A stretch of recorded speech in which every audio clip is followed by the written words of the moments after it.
جانے وہ اپنے کنگھے اور دوسرے سامان کیسے بیچتا ہوگا۔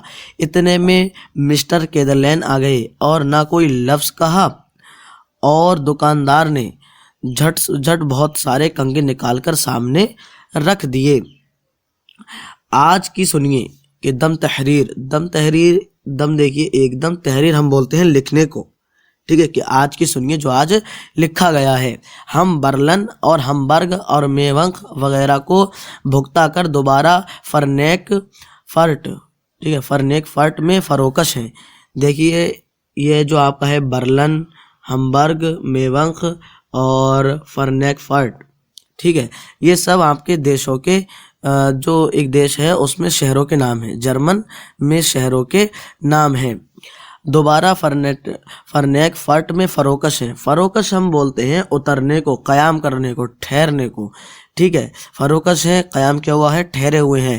اتوار کا دن ہے اور عین اس وقت بھی گرجا کا گھنٹہ بج رہا ہے۔ عین اس وقت یعنی کہ اسی وقت، ٹھیک ہے، یعنی کہ ٹھیک اسی وقت گرجا کا گھنٹہ بج رہا ہے۔ گرجا یعنی کہ گرجا گھر، ٹھیک ہے، گرجا کا گھنٹہ بج رہا ہے۔ صبح اٹھ کر ہم نے شیو کا سامان نکالا اور صابن لگایا۔ شیو کا یعنی جو داڑھی وغیرہ بناتے ہیں اس کو بولتے ہیں شیو۔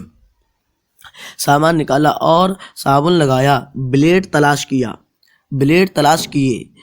کیے یعنی کہ ڈھونڈے، ٹھیک ہے، تو ندارت ہم بولتے ہیں بالکل نہ ہونے کو، یعنی کہ بلیڈ جب ڈھونڈے، تلاش کیے تو بالکل ہی نہیں ملے۔ سوٹ کیس کا کونا چھان مارا، کچھ فائدہ نہ ہوا۔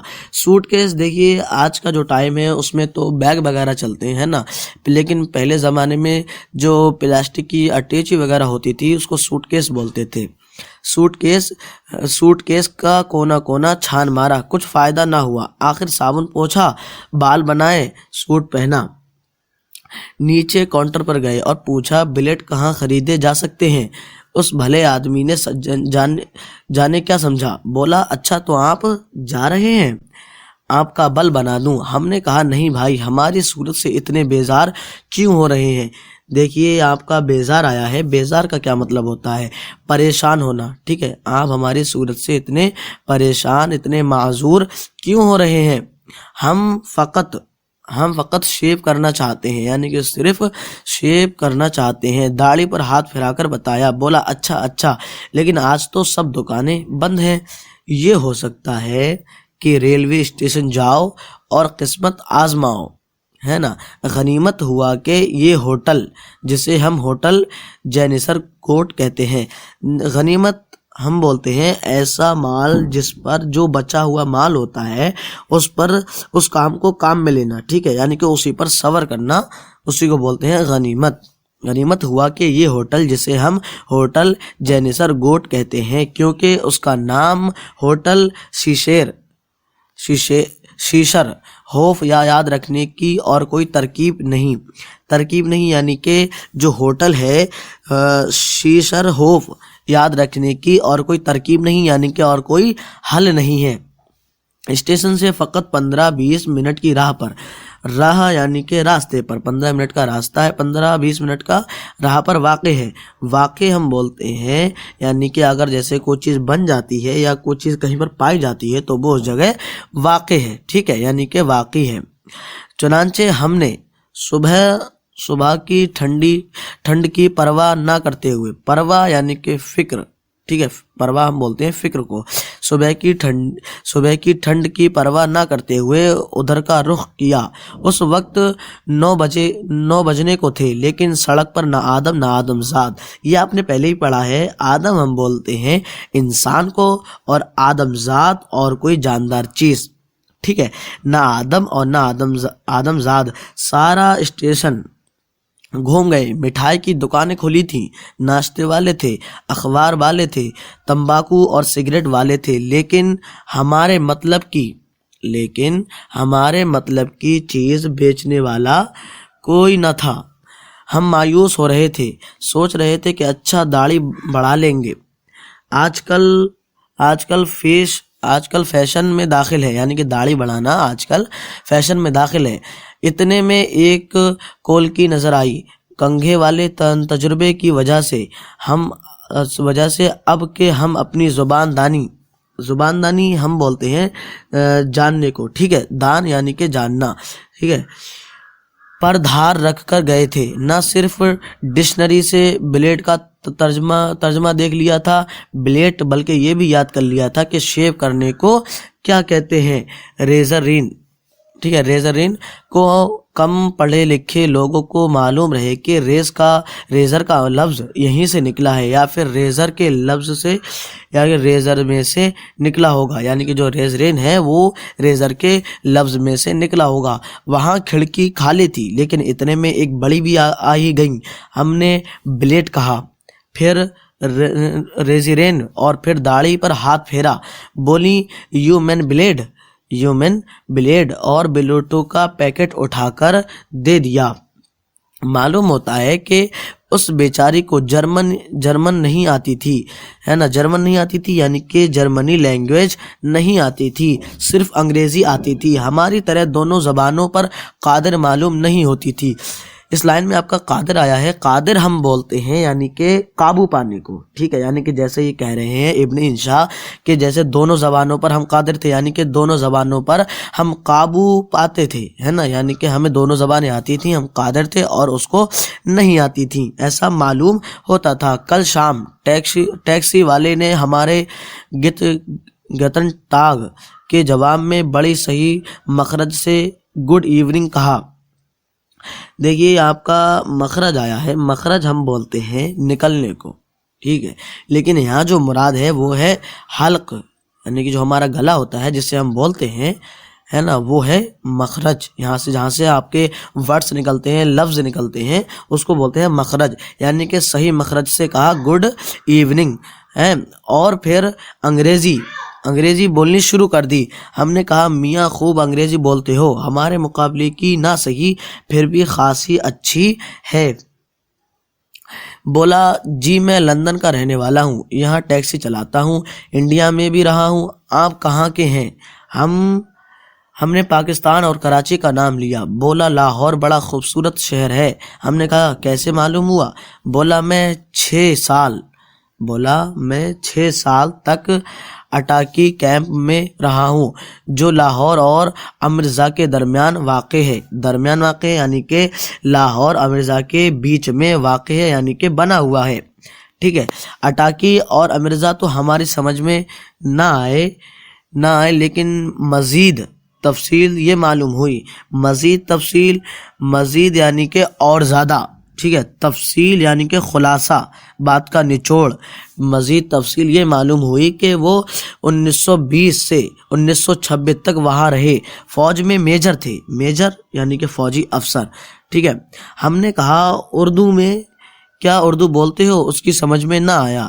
ہم نے انگریزی میں یہی سوال کیا تو بولا ہم آفیسر تھا اور برٹش آرمی میں تھا، ہمارا چھوٹا لوگ سپاہی لوگ ڈیٹی بیس سے ملتا تھا، ہم نہیں ملتا تھا۔ آخر ہم نے کہا تمہارے کیمپ کا نام ہماری سمجھ میں نہیں آیا، اٹاکی تو کوئی جگہ نہیں، اٹاری ہو شاید، ہے نا؟ بولا ہاں اٹاری۔ امرزا کے بارے میں بھی ہم نے کہا یہ امرتسر کی خرابی معلوم ہوتی ہے۔ اس نے تصدیق کی یعنی کہ اس نے قبول کیا اور بولا ہاں یہ سچ ہے، وہ امرتسر ہے۔ یہ میجر تھامس صاحب جو رونا جاتا اللہ میاں سے ناتا، بس تنہا یہاں رہتے ہیں، 1-2 سال میں لندن بھی ہو آتے ہیں۔ بولے میرے لیے سب جگہیں برابر ہیں، میں انڈیا میں رہا، فلسطین میں رہا، جرمن جانتا ہوں، فرانچ جانتا ہوں، اٹالین جانتا ہوں، ہسپانوی جانتا ہوں۔ ہم نے کہا اچھا میجر صاحب ہماری منزل آ گئی، ہمیں اتاریے۔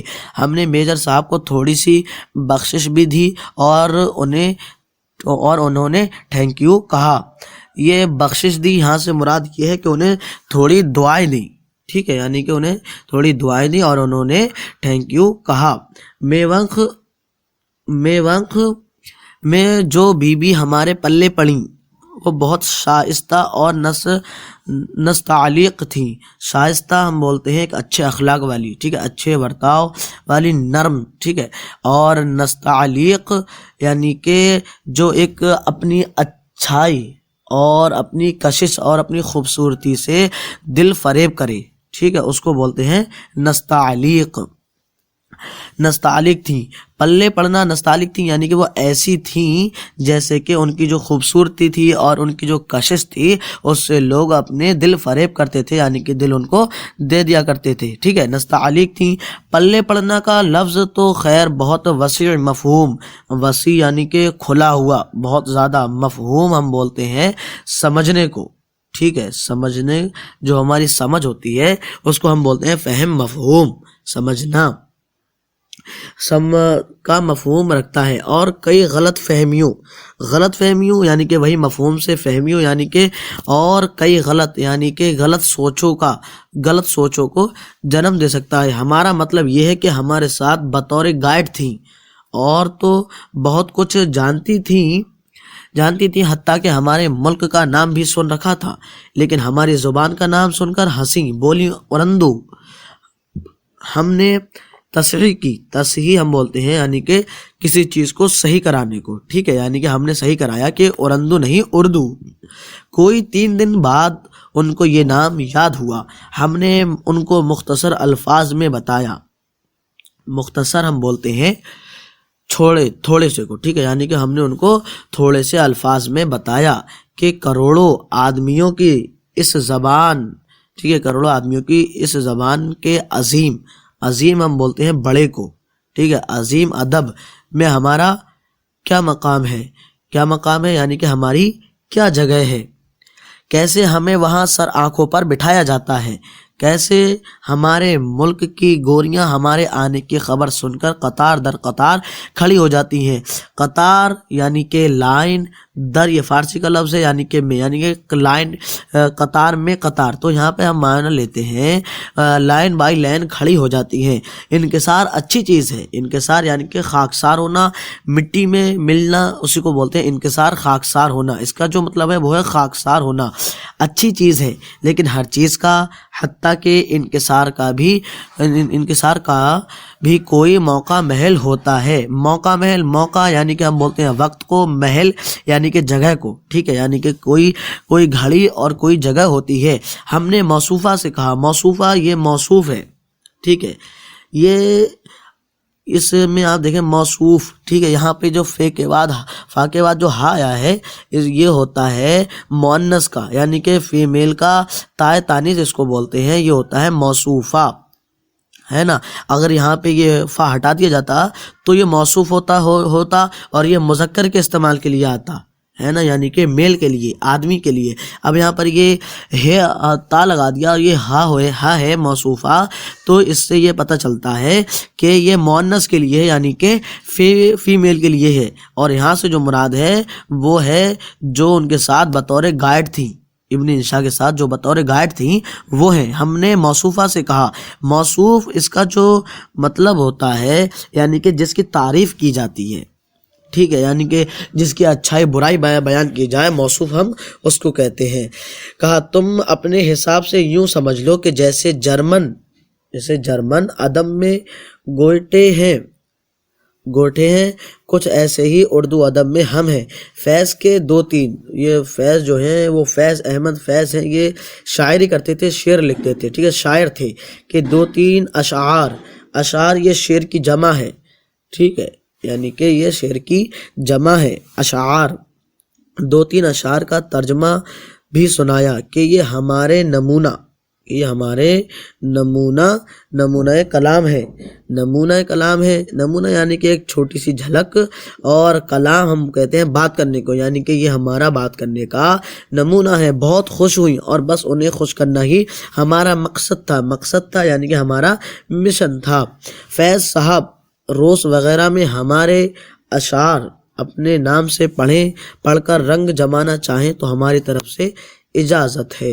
تو جو اس کے رائٹر تھے، مصنف تھے، وہ تھے ابن انشا۔ چلیے ملتے ہیں نیکسٹ ویڈیو میں اس سے ریلیٹڈ جو کویشچن آنسر ہوں گے ان کے ساتھ۔ جب تک کے لیے بائے، خدا حافظ، ملتے ہیں نیکسٹ ویڈیو میں۔